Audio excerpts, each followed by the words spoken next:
레위기 20장 성경 본문을 통해 거룩할지어다 라는 제목으로 하나님의 말씀을 증거하겠습니다. 거룩할지어다 라는 것은 명령입니다. 명령은 꼭 해야 하는 거예요. 그런데 이 거룩이란 게 무슨 의미냐면 쉽게 이야기하면 따라서 합니다. 달라지는 것이다. 예수 믿기 전과 예수 믿은 후에 뭔가가 달라져야 돼요. 생각이 달라지든 말이 달라지든 행동이 달라지든 삶의 목표가 달라지든 뭔가가 달라져야 돼요. 전혀 달라지는 것이 없다? 그러면 오늘 성경 말씀을 통해 돌아봐야 돼요. 우리의 최종 목표는 하늘나라 가는 것이고 또 예수 재림하실 때 이 세상에 이루어지는 그 새하늘과 새 땅의 백성이 되는 것인데 달라지는 것이 없다. 그러면 혹시 못 갈 수도 있어요. 새로 이루어지는 새하늘과 새 땅에서 우리가 영생을 누리지 못할 수도 있어요. 그러면 어떻게 달라지는 걸까? 이 그림을 보니까 이 사람들 뒤에 뭐가 있습니까? 밝은 빛이 하나씩 그려져 있어요. 제가 이렇게 설교할 때 거룩이라는 제목으로 설교할 때 제 머리 뒤에서 이런 빛이 쫙 나면은 멋있고 이 말씀에 좀 힘이 있을 텐데 그렇지 못하죠. 또 이 그림을 한번 보십시오.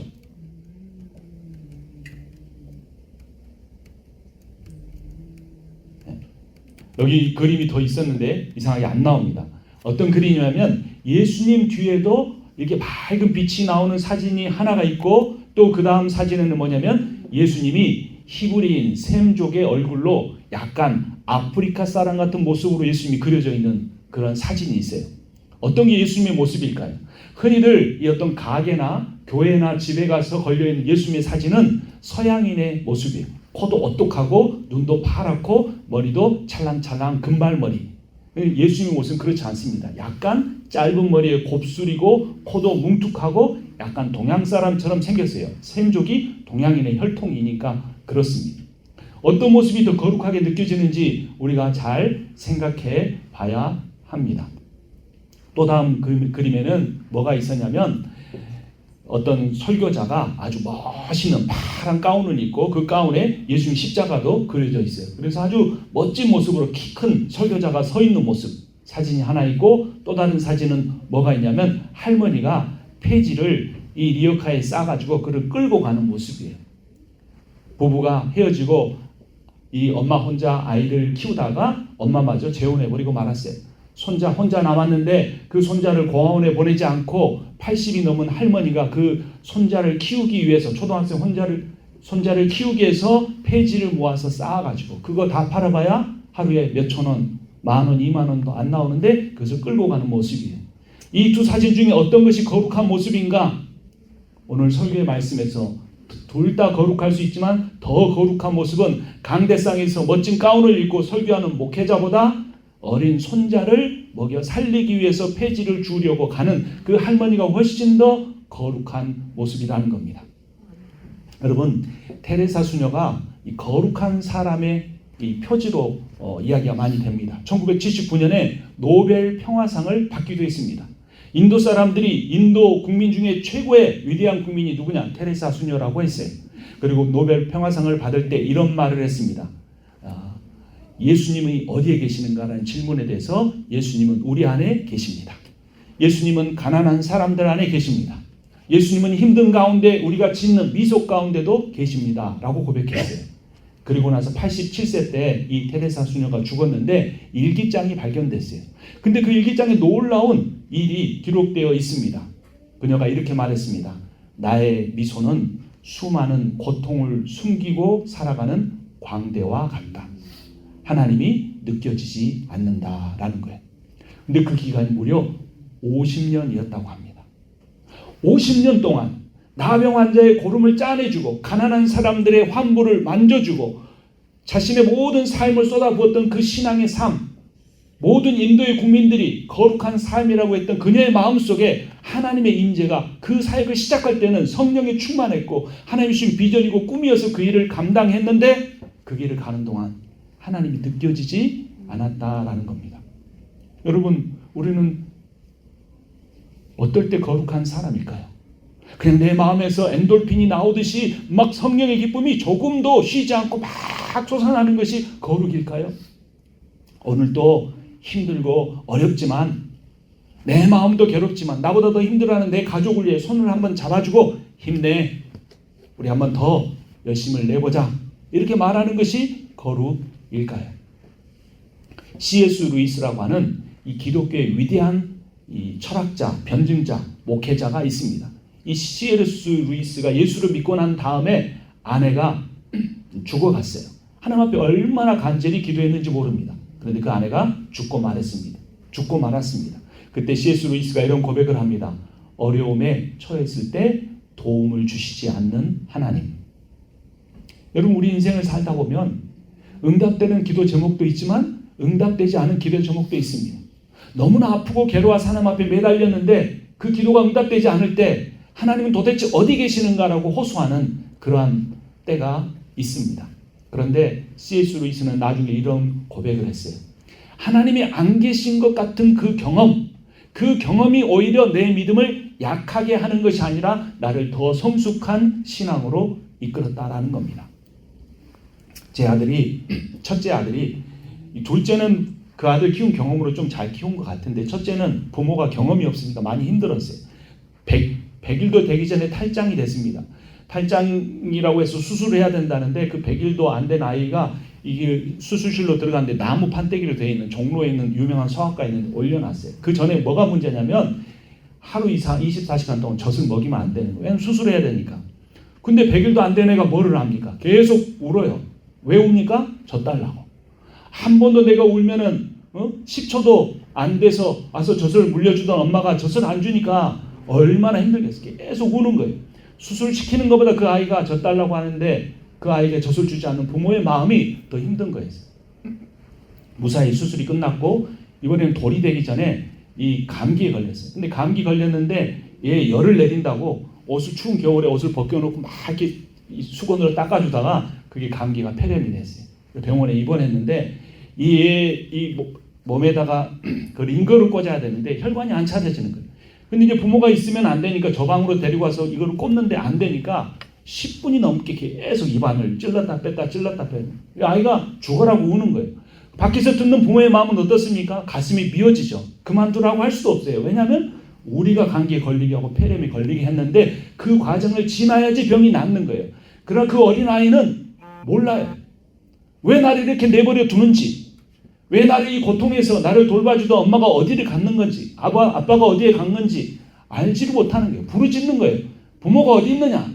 없다라고 생각하는 거예요. 우리 인생도 마찬가지예요. 하나님 우리를 지어주셨고 우리 이 땅에 보내주셨고 피 흘려 구원해 주셨지만 하나님의 임재가 느껴지지 않을 때 테레사 수녀도 50년 동안 하나님이 계시지 않는 상황 가운데 자신의 사명을 감당했어요. C.S. 루이스는 사랑하는 아내를 떠나보내는 고통을 겪어야 했던 거예요. 그렇다면 정말 거룩이란 무엇인가? 거룩하신 하나님을 만날 수 없고 느낄 수 없다면 거룩을 어디서 우리가 발견할 수 있는가? 두 가지예요. 하나는 하나님의 말씀이 주어져 있어요. 이 살아있는 하나님의 말씀에 모든 것이 다 기록되어 있어요. 복음이 있고 구원이 있고 성령이 있고 사랑이 있고 다 거기에 있어요. 성경. 또 하나가 뭐냐? 하나님의 거룩을 느낄 수 있게 사람을 주셨어요. 여러분, 예수를 믿고 나서 사람을 보면요, 그 영혼이 얼마나 귀한지 모릅니다. 전에는 무시했던 사람이고 별 볼 일 없어, 나이 때문에, 외모 때문에, 재산 때문에, 학력 때문에, 그 사람 성격 때문에 별 볼 일 없다고 생각했던 그 사람이 예수 믿고 나면 그 안에 거룩한 하나님의 형상이 있는 걸 보게 돼요. 그래서 성경 말씀과 사람을 주셔서 그 두 가지를 통해서 하나님의 거룩을 깨닫게 되는 거예요. 그래서 내가 하나님의 임재로 인해서 우리가 활짝 웃는 미소도 거룩하지만 하나님이 계시지 않는 것 같은 상황 속에서 나 혼자 하나님의 사명을 감당해야 되는 그 상황 속에서 흘리는 그 눈물에서 더 하나님의 거룩을 느낄 수 있다는 겁니다. 그래서 하나님이 거룩해라 명령하셨는데 오늘 본문 23절 밑줄 그어진 부분만 같이 읽습니다. 내가 너희 앞에서 쫓아내는 족속의 풍속을 따르지 말라. 그러니까 거룩하다는 말은 무슨 뜻이에요? 세상 풍속을 따르지 말라라는 거예요. 세상 풍속 따르지 말라. 자, 제가 처음에 말씀드렸어요. 예수 믿기 전과 예수 믿은 후에 뭐가 달라졌느냐? 달라진 것이 거룩이라는 게 뭐가 달라졌느냐? 세상의 습관, 생각의 습관, 일의 습관 그대로 따르지 않는가? 그런데 이 하나님이 레위기 20장에서 이 세상 풍속 따르지 말라고 할 때 어떤 풍속이 있었는가? 3절을 제가 읽어보면 그를 그의 백성 중에서 끊으리니 이는 그가 그의 자식을 몰렉에게 주어서. 이 몰렉이라고 하는 신이 있는데요. 이 신한테 이 가나안 사람들이 어떻게 제사를 드리냐면 자기 자식 중에 제일 어린 자식을 끓는 불에 던져 넣어서 제사를 드렸어요. 그러니까 가장 연약한 존재, 가장 보잘것없는 존재를 가장 강력한 우상에게 바침으로써 나머지 사람들은 복을 받게 해주십시오라는 것이 가나안의 악한 풍속이었어요. 오늘날은 그렇게 하지 않는 것 같지만 때로는 부모가 자기 욕심 때문에 자녀들을 그들이 싫어하는 어떤 압박감 속에 몰아넣고 그 인간적인 비전을 주고 막 그렇게 몰아가는 시대가 됐어요. 그래서 이 시대에 우리의 자녀들은 가장 물질적으로 풍요로운 때를 살아가고 있지만 정신적으로 영적으로 가장 고통스러운 시대를 살아가고 있어요. 그래서 사귀지를 않는데요. 사귀어도 결혼을 하지 않는데요. 결혼을 해도 애를 낳지 못한대요. 우리의 자녀들을 몰렉에게 주어서는 안 됩니다. 그 자녀를 있는 모습 그대로 사랑하는 부모의 마음을 자녀에게 표현해 주어야 돼요. 너는 너의 존재 자체가 소중하다. 네가 아무것도 하지 않아도 너는 나의 전부다. 나의 보물이다. 이런 말을 해주는 부모가 거룩한 부모예요. 9절을 제가 읽습니다. 누구든지 자기의 아버지나 어머니를 저주하는 자는 반드시 죽일지니. 자녀에게도 못된 짓 할 뿐만 아니라 부모를 무시하는 것이 가나안의 풍속이었어요. 이 시대가 악해지는 것이 우리의 그 가정에서 물려받은 부모를 공경하는 어른들을 공경하는 게 점점 사라지고 있어요. 잘못된 겁니다. 그리스도인들은 더 흰 머리 앞에 경의를 표하라 그랬어요. 머리를 숙이라 그랬어요. 어르신의 지혜를 중요시 여길 수 있는 공동체가 되는 것이 지혜로운 거예요. 그러나 가나안 백성들은 그렇게 하지 않았어요. 또 6절을 보면 접신한 자와 박수무당을 음란하게 따르는 자에게는 내가 진노할 것이라 말합니다. 그러니까 인간관계, 자녀와 부모뿐만 아니라 영적인 아버지인 하나님에 대해서도 그분을 온전히 따르지 않고 우상을 섬기고 뭔가 용하다 그러면 그것을 쫓아가서 전이나 보고 하는 그러한 모습이 가나안 사람들의 모습이었어요. 그래서 이 모든 것을 다 싸잡아 로마서 12장 2절에서는 이렇게 말합니다. 너희는 이 세대를 본받지 말고 오직 마음을 새롭게 함으로 변화를 받아라. 하나님의 뜻이 무엇인지 분별하도록 해라 라는 거예요. 그러니까 거룩은 뭐냐면 하나님의 뜻을 분별하는 것인데 하나님의 뜻이 뭐냐면 하나님의 뜻은 선하십니다. 여러분, 여러분의 인생을 향한 하나님의 뜻은 선하심을 믿으시기 바랍니다. 지금 상황이 어렵다고 하나님의 뜻을 오해하면 안 돼요. 그 오해는 사탄이 주는 거예요. 하나님의 뜻은 성경이 선언하고 있지 않습니까? 여러분의 인생에 대한 하나님의 뜻은 선하십니다. 그리고 여러분을 향한 하나님의 뜻은 기쁨이에요. 여러분을 보면 하나님은 기뻐하십니다. 때로는 우리가 예배 드릴 때 우리는 하나님의 앞에 나오면서 예배 드릴 때 기뻐하지 못할 때가 있지만 그렇게 기뻐하지 못하는 모습으로 나와 예배 드리는 여러분을 하나님은 기뻐하십니다. 여러분 세상에서도 보면 그렇지 않아요? 자녀가 부모를 더 사랑합니까? 부모가 자녀를 더 사랑합니까? 부모가 자녀를 훨씬 더 사랑해요. 비록 내가 표현은 잘 못하다고 할지라도 그들이 원하는 방식으로 그 마음에 충족하게 표현을 못해줘도 절대로 자녀의 사랑은 부모의 사랑을 뛰어넘을 수가 없습니다. 이것은 하나님의 영적인 원리도 똑같아요. 하나님은 여러분을 기뻐하십니다. 그러니까 여러분 세상에서 나를 누가 기뻐할까 나를 인정해 줄까 찾지 않아도 괜찮아요. 예배의 자리에 나오면 기도의 자리에 나오면 말씀이 있는 자리에서 늘 하나님은 여러분을 향하여 말씀하십니다. 너를 향한 나의 뜻은 기쁨이다. 내가 너를 보면 내 기쁨을 이길 수가 없다. 그 기쁨이 내 안에 가득 차서 견딜 수가 없다고 하나님은 말씀하십니다. 또 하나님의 뜻은 뭐냐면 온전합니다. 다른 성경에 보면 완전하다고 그랬습니다. 여러분 자신이 불완전한 것에 대해서 염려하지 마세요. 대신 누가 완전하시니까 괜찮아요? 하나님이 완전하시니까 그 완전하신 하나님 앞에 불완전한 나를 맡겨보세요.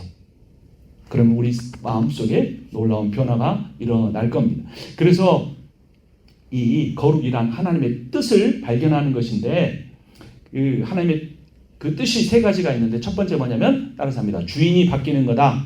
주인이 바뀌는 거다. 두 번째 세상과 구별되는 것이다. 세상과 구별되는 것이다. 마지막 세 번째 서로 사랑하는 것이다. 서로 사랑하는 것이다. 이걸 문장으로 바꾸면 어떻게 되냐면 주인이 바뀌어서 세상과 구별돼 서로 사랑하는 것이 거룩이라는 것입니다. 자, 첫 번째 거룩은 뭐가 바뀌는 것이다? 주인이 바뀌는 거다. 오늘 본문 26절 하반절 밑줄 그어진 부분만 우리 같이 읽습니다. 내가 또 너희를 나의 소유로 삼으려고 너희를 만민 중에서 구별하였습니다. 구별은 다르게 대한다. 다르게 만든다. 그런데 그렇게 달라야 되는 이유가 뭐냐면 너희를 나의 뭐로 삼으려고? 소유로 삼으려고. 제가 지금 있는 아파트에 딱 지금 1년이 돼서 1년을 리뉴얼하라고 편지가 왔어요. 근데 200불이나 올랐더라고요. 정말 이렇게 너무 캘리포니아 물가가 계속 오르는 것 같아요.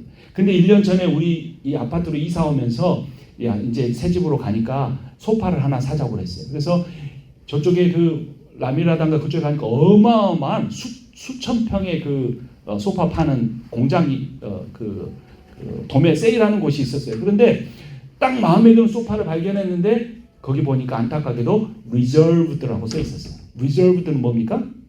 누가 사가기로 이미 점 찍어놨다 그러는 거예요. 그래서 제가 너무나 아쉬워서 그 종업원한테 이거 혹시 살 수 없습니까? 안 됩니다. 이거는 누가 사기로 주인이 예약이 되었습니다 라고 말하는 거예요. 그러니까 하나님이 우리를 소유로 삼았다는 말이 뭐냐면 여러분 우리 눈에 잘 안 보이지만 이 이마박에 영적으로 딱 뭐라고 써있냐면 reserved라고 써 있어요. reserved by Jesus Christ. 예수 그리스도에 의해서 내가 이미 샀다. 값 주고 샀다. 그러니까 사탄이 와서 내 마음대로 하고 끌고 가려고 하고 뭐 어떻게 하려고 하는데 돼요 안 돼요? 안 돼요. 이마에 십자가에 reserved라고 써 있으니까 건드릴 수가 없는 것이요. 그것이 하나님의 소유가 되었다는 의미예요. 이사야 43장 1절을 보면 그래서 너는 두려워 말라. 여러분 두려워 마세요. 왜 두려워할 필요가 없어요? 내 몸이 약해져도 이 세상 떠날 날이 가까워도 왜 두려워하지 않아요? 내가 너를 구속하였기 때문이다. 구속이 무슨 뜻이냐면 값을 주고 샀다는 거예요. 그냥 내 거다 한 게 아니에요. 사탄 마귀가 할 말이 없게 하려고 내가 행한 모든 잘못의 죄값을 다 예수 그리스도께서 십자가에서 다 치르셨어요. 죽으실 뿐만 아니라 지옥까지 내려가서 3일을 견디셨어요. 그러므로 우리는 예수님이 값 주고 사셨어요. 자기의 생명값으로 주고 사셨기 때문에 우리는 두려워할 필요가 없어요. 근데 거기서 끝이 아니라 어때요? 내가 너를 지명하여 불렀나니 너는 누구 것이라? 내 것이라. 우리는 누구 것이에요? 하나님의 것이에요. 우리는 예수 그리스도의 소유가 되었어요. 고린도전서 6장 19절을 보면 그래서 너희는 너희 자신의 것이 아니다. 여러분 우리가 가장 착각하고 사는 것이 이거예요. 내가 내 것인 줄 알아요.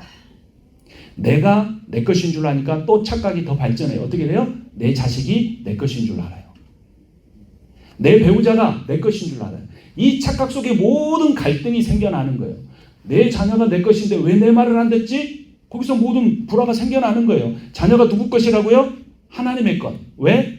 내 자신이 하나님의 것이니까 내 자녀도 누구의 것이다? 하나님의 것이다. 그러면 하나님의 것인 하나님의 소유인 자녀를 대하는 자세와 태도가 달라지게 돼 있어요. 그래서 우리는 우리의 것이 아니에요. 값으로 산 것이 되었으니 그런즉 우리 몸으로 누구에게 영광을 돌리라? 하나님의 영광을 돌려라. 그러니까 하나님의 것이 되었다는 말은 신분이 바뀌었다는 거예요. 어떤 분이 예를 들었는데 PGA 요즘에 LPGA는 굉장히 골프를 잘 치는데 PGA는 남자 골프잖아요. 남자 골프에 굉장히 훌륭한 선수가 있었어요. 근데 그래서 1년에 뭐 수백만 불을 버는 거예요. 근데 안타까운 일은 이 청년이 군대를 가야 된다는 거예요. 그럼 군대 가면 2년에서 3년을 골프를 못 치면 군대 갔다 와서 제대한 다음에는 실력이 안 나오면 그 돈을 벌 수 없게 되잖아요. 그런데 이 청년이 머리를 썼어요. 내가 이 미국 시민권을 얻어야지. 그리고 노력했어요. 그래서 어떻게 됐습니까? 그 골프 특기를 가지고 미국 시민권을 얻은 거예요. 그러니까 이 사람이 한국 시민이었을 때는 군대를 가야 돼요? 안 가야 돼요? 가야 돼요. 미국 시민이 되니까 군대를 가야 돼요? 안 가도 돼요? 안 가도 되게 돼 있는 거예요. 근데 이 사람이 이제 미국에 와서 골퍼로서 살아가는데 음식은 뭘 먹어요? 미국 사람인데 김치찌개 먹고 또 영어를 배우고는 있지만 한국말이 먼저 튀어나오고 하는 일들이 생기는 거예요. 이와 똑같아요. 우리가 원래는 세상의 백성이었어요. 그런데 하나님께서 예수 그리스도의 십자가를 통해서 우리를 값주고 사셨어요. 그래서 우리는 어떤 존재가 됐죠? 하나님 나라의 시민이 된 거예요. 그러면 달라져야 되는데 한국 사람이 미국 온다고 김치찌개를 갑자기 안 먹을 수 있어요? 안 되잖아요. 그러니까 우리가 전에 세상에 살아가던 습관이 하루아침에 다 바뀌는 거는 아니에요. 근데 미국에 와서 살아가면서 나는 원래 한국 사람인데 법적으로만 미국 시민이 됐어. 그래서 영어도 안 배우고 미국 문화도 알려고 노력을 안 하면 안 되는 거잖아요. 노력해야 돼요. 성화는 거룩에 이르는 것은 그냥 저절로 갑자기 되는 것이 아니에요. 노력해야 돼요. 하나님 말씀을 읽고 기도도 하고 1분이라도 좋아요. 하루 시작할 때 기도하고 그 기도가 뭘 의미합니까? 하나님이 살아계신다. 그분이 내 삶을 주관하신다. 인정하는 것이 기도예요. 그렇게 우리가 노력하고 애쓰면서 점점 세상의 습관을 버리고 거룩한 하나님의 자녀로 살아갈 수 있어요. 그런데 이 마귀는 뭐를 잘하냐면요. 성경에 속이는 자라고 말합니다. 거짓말하는 자라고 해요. 우리에게 뭐라고 하냐면 너 내가 주인이야. 너 인생에서 제일 중요한 게 뭐지? 돈 아니야? 돈? 인생에서 제일 중요한 게 뭐지? 다른 사람이 인정해 주는 거 아니야? 너 그렇게 더 인정받으려면 뭔가 노력해야 되지 않을까? 돈이 더 많이 필요하지 않을까? 너 몸이 조금 피곤하고 힘들잖아. 건강에 이상이 생긴 것 아닐까? 라고 하면서 마치 아직도 자기가 주인인 것처럼 행세합니다. 여러분, 그러한 걱정과 근심과 염려나 교만이나 열등감이나 이런 것들이 우리 안에 생기면 그냥 내버려 두면 안 됩니다. 사도 바울의 표현에 의하면 우리는 그 세상적인 생각과 싸워야 돼. 근데 어느 정도까지 싸워야 하냐면 사도 바울의 표현에 의하면 피 흘리기까지 싸워야 한다라고 말합니다. 싸우는 사람은 반드시 하나님 주신 더 큰 기쁨을 누릴 수가 있을 겁니다.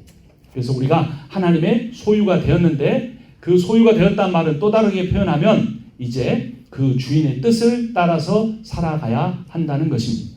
그 주인의 뜻을 따라 산다는 것은 뭐냐면 삶의 디렉션, 내 방향이 주님으로 바뀌어지는 거예요. 가다가 좀 천천히 갈 수도 있어요.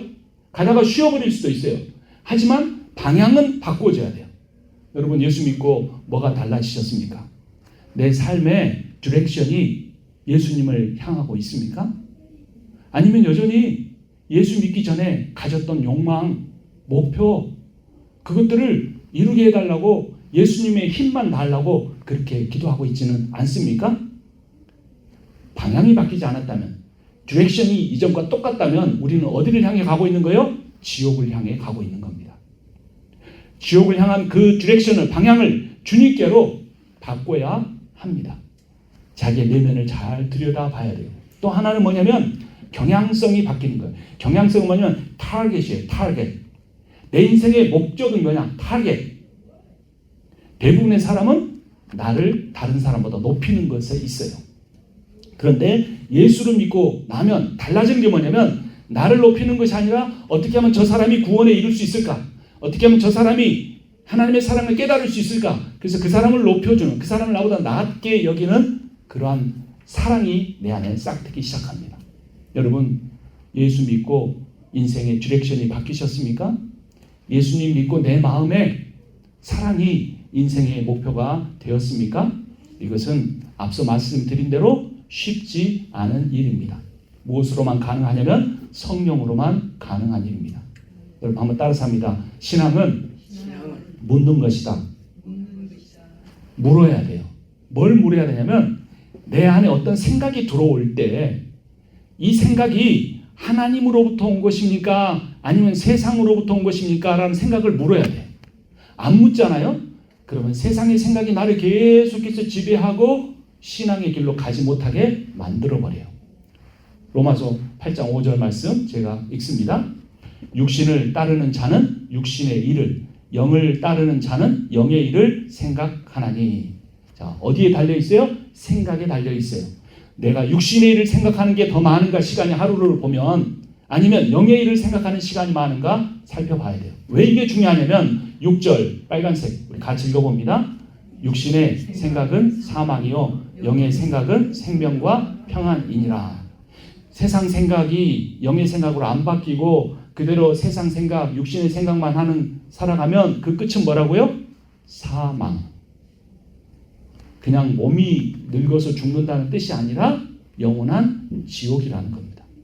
왜냐하면 내가 육신의 생각을 사로잡혀서 영의 생각으로, 성령이 주는 생각으로 내 생각을 바꾸지 않았기 때문에. 왜냐하면 8절 육신에 있는 자들은 하나님을 기쁘시게 할 수 없기 때문에. 그러니까 영의 생각이란 뭐냐면 내가 이 생각을 통해서 어떤 일을 하고 그 일의 목적이 하나님을 기쁘시게 하려는데 포커스가 있는지 그것을 내가 물어야 한다는 거예요. 내가 이것을 하나님을 기쁘시기 위해서인지 내 마음을 기쁘게 하기 위한 건지 세상적인 사람들을 기쁘게 하는 것인지를 늘 내가 물어봐야 돼요. 그 동기를, 모티베이션을 물어보고 점검해야 합니다. 그런데 이 모든 일들은 쉬운 일이 아니에요. 제가 설교할 때마다 제가 하나님 말씀 증거할 자격이 없다고 말씀드린 것은 그냥 하는 말이 아닙니다. 너무나도 힘든 싸움입니다. 사도 바울은 이렇게까지 말했어요. 고린도전서 9장 27절 내가 내 몸을 이렇게 쳐서 복종케 하면 내가 남에게 전파한 후에 자신이 도리어 뭐를 당할까 두려워함이라? 버림을 당할까 두려워함이라. 사람은요 완전해지는 것이 아니라 자기가 완전하지 못함으로 인하여서 안타까워하는 겁니다. 우리가 거룩해지는 것이 아니라 내가 거룩하지 못함으로 인하여서 내가 고통스러워하는 것이 진짜 하나님이 원하시는 신앙의 삶이에요.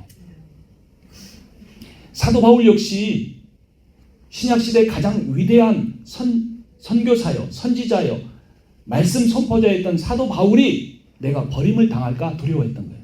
여러분, 하나님을 두려워하면 세상이 두렵지 않습니다. 정말 하나님을 두려워해 보십시오. 두려워한다는 것은 무서워한다는 것이 아니라 그분이 얼마나 거룩하신 분인지, 그 거룩의 본질인 사랑으로 충만하신 분인지를 깨닫게 되는 거예요. 그래서 사실은 인간이 할 수 있는 것은, 거룩하게 되기 위해서 할 수 있는 것은 아무것도 없습니다. 할 수 있는 거 없어요. 내가 뭔가를 거룩하게 할 수 있다? 그건 뭐냐면 위선이 되는 거예요. 율법주의, 바리새인과 같은 모습이 되는 거예요. 근데 인간이 할 수 있는 것이 딱 하나 있어요. 딱 하나. 성령의 생각을 하고 성령이 충만하여 거룩한 삶을 살 수 있는 방법은 딱 하나밖에 없는데 그것이 뭐냐면 구하고 찾고 두드리는 거예요. 내 마음에 구하는 거예요. 살려주세요. 하나님을 닮아갈 수 없고 거룩해 줄 수 없고 늘 세상의 욕망에 넘어지고 부서지고 고통의 눈물을 흘릴 수밖에 없는 나를 하나님 불쌍히 여겨주십시오. 살려주십시오. 나에게 성령을 주십시오라고 구하는 자에게 하나님이 반드시 주실 것입니다. 그 성령을 찾아다니는 사람에게 반드시 찾아내게 하실 것입니다. 그 성령을 열 수 있는 문을 두드리는 사람에게 하나님이 성령의 충만을 부어주시고 육신의 생각이 떠나고 영의 생각이 들어와서 인생의 디렉션이 하나님이 되고 인생의 타겟이 사랑이 되는 변화를 겪게 될 것입니다. 마지막으로 세 번째, 그래서 거룩은 하나님을 닮는 거예요. 오늘 보면 26절 빨간색 밑줄 그어져 있는데 같이 읽겠습니다. 너희는 나에게 거룩할지어다. 이는 나 여호와가 거룩하고. 바꿔서 말하면 레위기 11장 45절 말씀이에요. 내가 거룩하니 너희도 거룩하라 라는 거예요. 하나님을 닮는 거예요. 어떤 아빠가 아들을 낳았는데 하나도 안 닮았대요. 너무나 그 아들을 10달 동안 태어나기를 기다렸는데 눈도 코도 뭐 얼굴도 손도 발도 안 닮은 거예요. 그런데 아빠가 막 뒤졌어요. 어디 닮은 데 없나. 그러고는 그 아빠가 박수를 치면서 펄쩍펄쩍 뛰면서 이렇게 말했대요. 우리 아들 새끼 발가락이 내 새끼 발가락 닮았네. 그랬다는 거예요. 왜 그 아빠가 그 새끼 발가락 닮은 거라도 그 새끼 발가락이라도 찾으려고 했을까요? 내 자식이니까. 내 자식이니까. 그냥 그 확인하려고 하는 거예요. 자라나면서 애들 어렸을 때 다 똑같은데 자라나면서 조금씩 닮아가는데 그 아빠는 좀 급했던 거죠. 그러니까 하나님 우리한테 거룩하라고 하는 그 말씀의 이유는 뭐냐면 내가 거룩하니 너희도 거룩해라. 이게 무슨 말이냐면 내가 네 아버지다. 내가 너를 낳았다. 내가 너를 지었다. 내가 거룩하니 너희도 거룩해라 라고 말씀한 거예요. 그러니까 하나님이란 분은 어떤 분이냐면 한마디로 말하면 거룩이에요. 거룩. 구약에서 다 구약에 이게 짜내가지고 엑기스로 딱 한 단어를 짜내면 뭐냐? 하나님은 거룩하다 이 말이에요. 근데 신약을 또 쫙 짜고 짜면 신약에서 딱 하나님은 뭐라고 나오냐면 사랑이다라고 나와요. 그러니까 구약의 거룩과 신약의 사랑이 합해지는 게 뭐냐면 거룩은 뭐예요? 사랑이에요. 요한일서 4장 8절 하나님은 사랑이시라. 이 성부 하나님이 사랑이시고 갈라디아서 5장 22절에 보면 오직 성령의 열매는 사랑과 라고 시작합니다. 나머지 열매도 다 합하지만 9개의 복수가 아니라 단수예요. 그러니까 사랑이라는 열매로 대표되는 거예요. 그러니까 성령도 사랑이에요. 근데 갈라디아서 2장 20절을 보면 그런즉 이제는 내가 사는 것이 아니요 오직 내 안에 그리스도께서 사시는 것이라 한 다음에 그 예수님을 뭐라고 말합니까? 나를 뭐하사? 사랑하사 나를 위하여 자기 자신을 버리신 분이라고 표현합니다. 성자 예수 그리스도도 본질은 뭡니까? 사랑이에요. 근데 그 사랑이 어느 정도까지예요? 자기 자신을 버리실 만큼의 사랑입니다. 성부의 거룩한 사랑, 성령의 열매로서의 사랑, 예수 그리스도의 십자가의 사랑. 그러므로 하나님은 거룩하시고 그 하나님의 거룩의 본질은 사랑입니다. 여러분 이제 말씀을 마치려고 해요. 하나님은 여러분을 사랑하십니다. 우리가 사랑할 수 있는 유일한 길은 하나님이 여러분을 저를 사랑하심을 믿고 누리는 것밖에 없습니다. 근데 세상은 너무 힘들어요. 물가도 오르죠. 직장 구하기도 힘들죠. 자녀 잘 교육시키기도 너무 힘들죠. 교회 섬기는 것도 쉽지 않죠. 그런데 환한 미소에서 보다도 그러한 일을 감당하기 위해서 흘리는 그 눈물이 더 거룩하고 아름답다고 주님께서 말씀하셨어요. 그래서 이렇게 연약한 사람들이 모여서 주님이 그 연약한 제자들 향하여 말씀하셨어요. 너희가 서로 사랑하면 이로써 너희가 내 제자인 줄 알리라. 그래서 글로리아 교회가 거룩한 교회가 되기를 주님의 이름으로 축원합니다. 우리 모두가 하나님의 사랑으로 충만한 그러한 교회가 되기를 주님의 이름으로 축원합니다. 기도하겠습니다. 살아계신 하나님 아버지, 오늘도 하나님의 거룩한 말씀을 통해 하나님이 우리를 사랑하신다는 복음을 확인시켜 주시니 감사합니다. 아버지, 때로는 하나님의 임재가 느껴지지 않습니다. 하나님이 어디 계시는지, 하나님